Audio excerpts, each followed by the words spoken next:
la peinture. Alors bien entendu, la salle de bain, on passe au bidet. Vous consacrez évidemment 2 pages au bidet.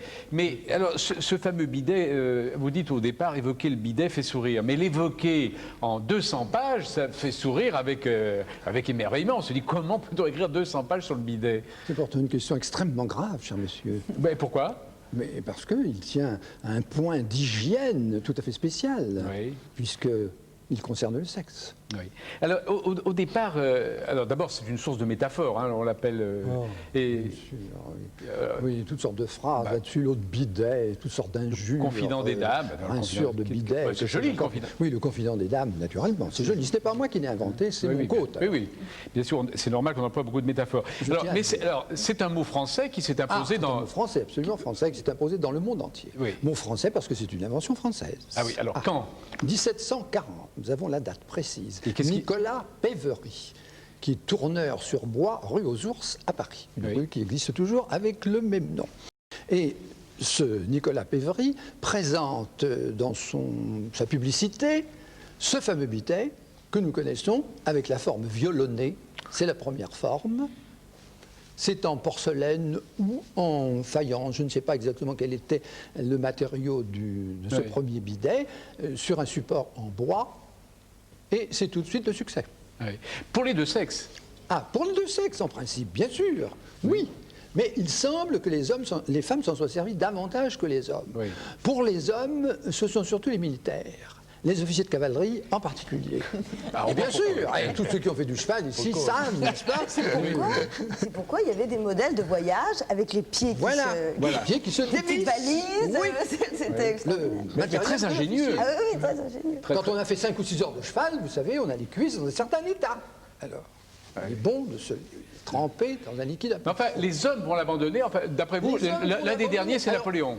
Le dernier, c'est Napoléon et quelques-uns de ses généraux. Oui. Napoléon avait une batterie de bidets extraordinaire, très beau, y compris en vermeil, en or, en argent. Il en a légué un au roi de Rome. Je ne sais pas où est cette pièce superbe. Mais il part en guerre, il va faire ses batailles avec... Le haut matin d'Austerlitz, il a fait sa toilette intime. Mais est-ce qu'il dicte ses lettres à cheval sur son bidet? Ça, mon cher ami, je ne peux pas vous le préciser, mais pourquoi pas? Oui, ça ne m'étonnerait pas de lui, parce que Napoléon a été notre souverain le plus propre qui soit. Il était lavé tous les jours. Je n'ai pas dit baigner, lavé à la main par son valet de chambre, et ensuite 1 litre d'eau de Cologne, Jean-Marie Farina. Mais enfin, la réputation sulfureuse du bidet va venir très vite.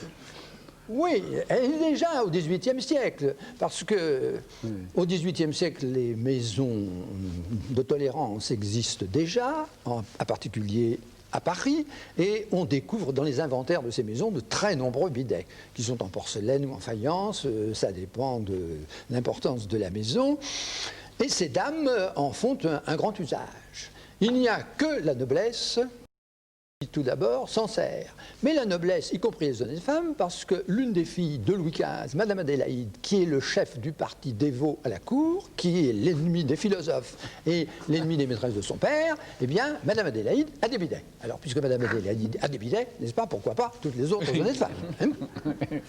Oui, c'est vrai. Ensuite, ça va gagner la bourgeoisie, petit à petit, et enfin, ça va passer dans le peuple au XIXe siècle parce qu'on va le fabriquer en métal et qu'on va le vendre dans les grands magasins. Alors, est-ce que c'est les années 50 dans notre siècle qui sont les années 50 sont funestes au bidet. Funestes au bidet. Alors qu'on peut parler de bidet social tout de même en 1950, parce que, vous le savez, c'est la période où la construction sociale d'habitation commence son ascension. On finira par 500 000 logements par an, et les HLM demandent à leurs organismes de mettre dans les salles de bain un bidet. Oui. Donc, nous avons le bidet social à cette époque. Maintenant, il n'en est plus du tout question. Alors pourquoi Mais il faut gagner de la place. Oh, il ne doit pas y avoir que ça. Il faut gagner 1 mètre et quelque chose, donc c'est toujours utile. Et puis, non, il n'y a pas que ça. Oui. Il y a aussi que les jeunes générations ont adopté le flexible de douche. oui. Le flexible de douche qui sert à tout. Il faut le dire.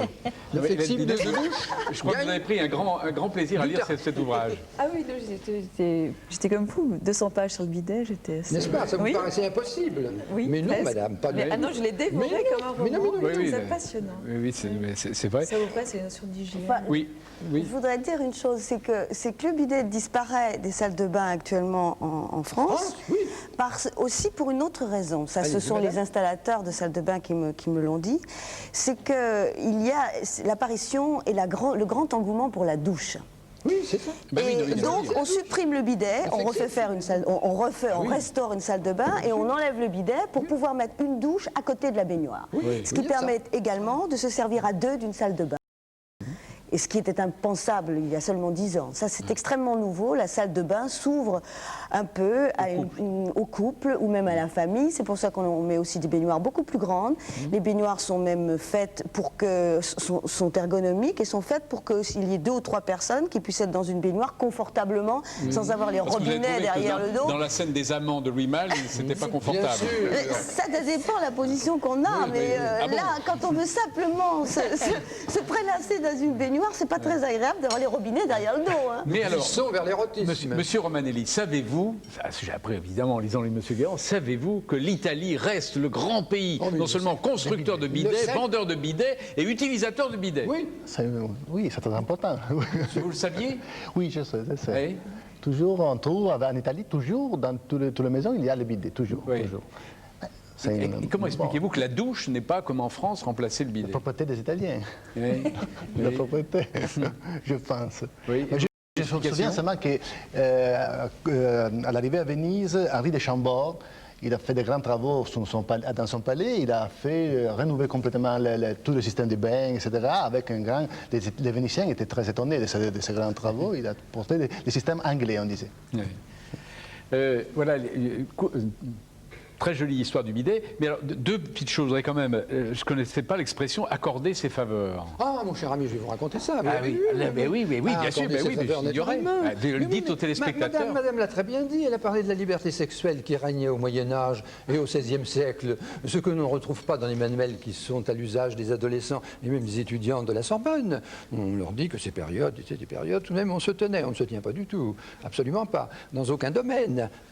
Et en particulier au XVIe siècle, eh bien, les dames se soignaient soigneusement le pubis, si j'ose dire. Dans les étuves, on vous épilait le poil, car les croisés avaient ramené cette coutume de Palestine. L'épilation des femmes musulmanes